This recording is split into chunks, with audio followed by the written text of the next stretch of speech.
আসসালামু আলাইকুম, স্বাগতম যমুনা আপডেটস সংবাদে। আমি মোহাম্মদ জাকারিয়া আজকের সব আন্তর্জাতিক খবর নিয়ে হাজির হয়েছি। শুরুতেই জানিয়ে দিব সংবাদ শিরোনাম, তারপর বিস্তারিত। মোসাদ সদর দপ্তরে হামলায় নিহত হয়েছিল ৩৬ জন, দাবি ইরানের। গণহত্যার খবর ধামাচাপায় ইসরায়েলের ব্যয় $৬২০ মিলিয়ন। থাই হামলায় কম্বোডিয়ার নিহত বেড়ে ৬। আসসালামু আলাইকুম, স্বাগতম জানাচ্ছি যমুনা আপডেটস সংবাদে। আমি মোহাম্মদ জাকারিয়া। এতক্ষণ শুনছিলেন সংবাদ শিরোনাম, এবার বিস্তারিত। মোসাদ সদর দপ্তরে হামলার বিষয়ে ইরানের সাম্প্রতিক দাবি ঘিরে আন্তর্জাতিক মহলে ব্যাপক আলোচনা ও বিশ্লেষণ শুরু হয়েছে। ইরানের Islamic Revolutionary Guard Corps IRGC এর পক্ষ থেকে দাবি করা হয়েছে যে ইসরায়েলের গোয়েন্দা সংস্থা মোসাদের সদর দপ্তরে এক সাইবার হামলায় ৩৬ জন নিহত হয়েছে।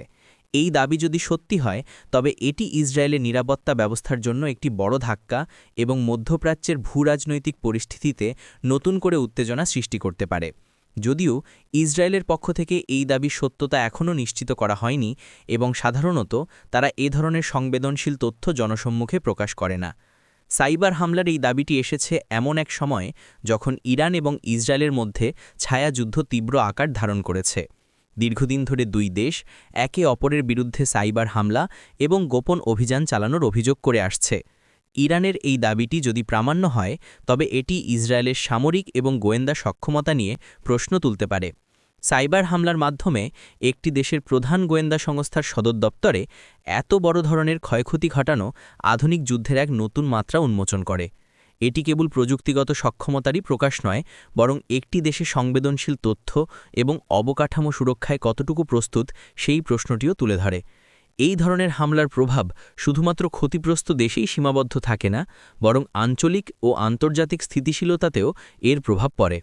মধ্যপ্রাচ্যে ইতিমধ্যেই বিভিন্ন ইস্যুতে বেশ কিছু দেশ জড়িয়ে আছে এবং এই ধরনের ঘটনাগুলো পরিস্থিতিকে আরও জটিল করে তোলে। সাইবার নিরাপত্তা এখন আধুনিক বিশ্বের একটি অন্যতম প্রধান চ্যালেঞ্জ। সরকার, সামরিক বাহিনী এবং গুরুত্বপূর্ণ প্রতিষ্ঠানগুলো তাদের সাইবার সুরক্ষায় বিলিয়ন বিলিয়ন ডলার বিনিয়োগ করছে। কিন্তু এই ধরনের ঘটনাগুলো দেখায় যে কোনো নিরাপত্তা ব্যবস্থাই অভেদ্য নয়। উন্নত প্রযুক্তির ব্যবহার এবং সাইবার হামলার নিত্য নতুন কৌশল উদ্ভাবন নিরাপত্তা বিশেষজ্ঞদের জন্য এক কঠিন পরীক্ষা। একটি সফল সাইবার হামলা শুধুমাত্র আর্থিক ক্ষতির কারণ হয় না, বরং এটি একটি দেশের সামরিক সক্ষমতা, গোয়েন্দা কার্যক্রম এবং জনমনে আস্থাতেও আঘাত হানে। এই ক্ষেত্রে ইরানের দাবিকৃত হামলা যদি সত্যি হয় তবে ইসরায়েলের সামরিক ও গোয়েন্দা বিভাগকে তাদের নিরাপত্তা প্রোটোকল এবং সাইবার প্রতিরক্ষা ব্যবস্থা আরও জোরদার করতে হবে। আঞ্চলিক পর্যবেক্ষকদের মতে এই দাবিটি হয়তো ইরানের পক্ষ থেকে একটি মনস্তাত্ত্বিক যুদ্ধ বা প্রোপাগান্ডার অংশ হতে পারে, যা ইসরায়েলের ওপর চাপ সৃষ্টি করতে এবং তাদের মনোবল দুর্বল করতে সাহায্য করবে। তবে যতক্ষণ না ইসরায়েলের পক্ষ থেকে কোনো আনুষ্ঠানিক বিবৃতি আসছে ততক্ষণ পর্যন্ত এই দাবির সত্যতা নিয়ে প্রশ্ন থেকেই যাবে। আমরা আশা করব এই বিষয়ে আরও স্বচ্ছ তথ্য বেরিয়ে আসবে এবং আন্তর্জাতিক সম্প্রদায় এই ঘটনার প্রকৃত চিত্র জানতে পারবে। গণহত্যার খবর ধামাচাপায় ইসরায়েলের বিপুল ব্যয় নিয়ে আন্তর্জাতিক মহলে নতুন করে বিতর্ক সৃষ্টি হয়েছে।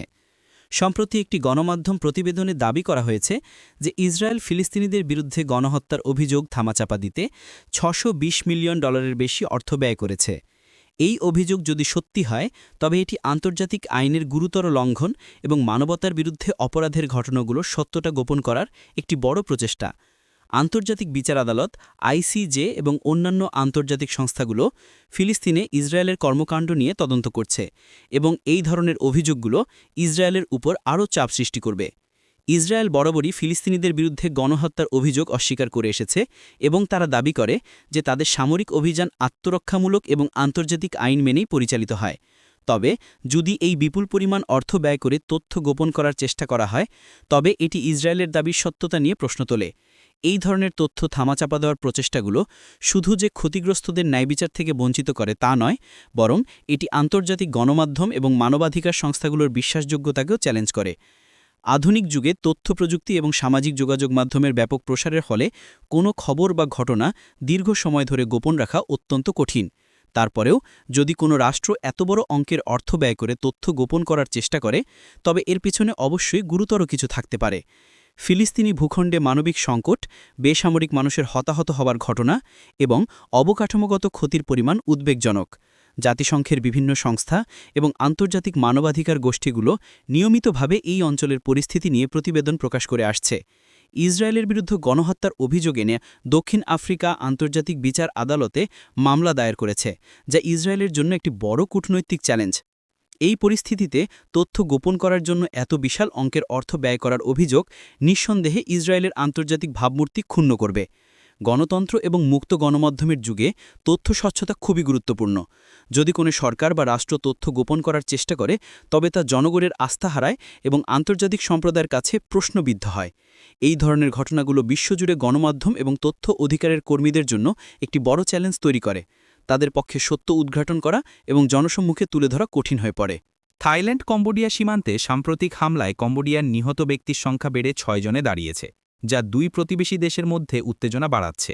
এই ঘটনাটি একটি উদ্বেগজনক প্রবণতা নির্দেশ করে, যেখানে সীমান্ত বিরোধ এবং সামরিক সংঘর্ষের কারণে সাধারণ মানুষের জীবন হুমকির মুখে পড়ছে। থাই ও কম্বোডিয়ার মধ্যে দীর্ঘদিন ধরে সীমান্ত নিয়ে বিরোধ বিদ্যমান, যা মাঝে মাঝেই ছোটখাটো সংঘর্ষের রূপ নেয়। তবে ৬ জনের মৃত্যু এই সংঘর্ষের তীব্রতা এবং পরিণতিকে আরও মারাত্মক করে তুলেছে। এই ঘটনাটি কেবল একটি সামরিক সংঘাত নয়, বরং এটি দুই দেশের জনগণের মধ্যে অবিশ্বাস এবং ভয়ের জন্ম দিচ্ছে। স্থানীয় সূত্রে জানা গেছে, সীমান্ত এলাকায় গোলাগুলি এবং সামরিক অভিযানের কারণে অনেক বেসামরিক মানুষ নিজ বাড়িঘর ছেড়ে নিরাপদ আশ্রয়ের সন্ধানে পালিয়ে যেতে বাধ্য হচ্ছে। এই ধরনের পরিস্থিতি মানবিক সংকট সৃষ্টি করে এবং ক্ষতিগ্রস্ত অঞ্চলের অর্থনৈতিক ও সামাজিক জীবনকে বিপর্যস্ত করে তোলে।